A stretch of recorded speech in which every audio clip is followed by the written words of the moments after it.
Prvé múzeum v Zlatých Moravciach bolo založené už v roku 1896 pánom Williamom Migacim. Do roku 1947 nebolo múzeum sprístupnené verejnosti, viac menej bolo to len pre šľachtu, ale v roku 1947 múzeum založil doktor Štefan Rakovský, ktoré bolo aj sprístupnené verejnosti.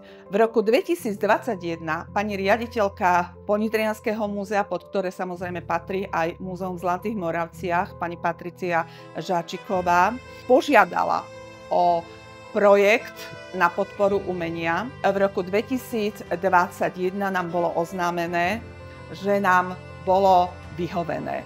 Hneď v roku 2022 tu začali chodiť pracovníci Ústavu technológií a inovácií. Naša požiadavka bola, aby expozícia bola venovaná rodu Migaci a aby bola samozrejme krásna, moderná a vedela návštevníkovi, čo to ponúknuť.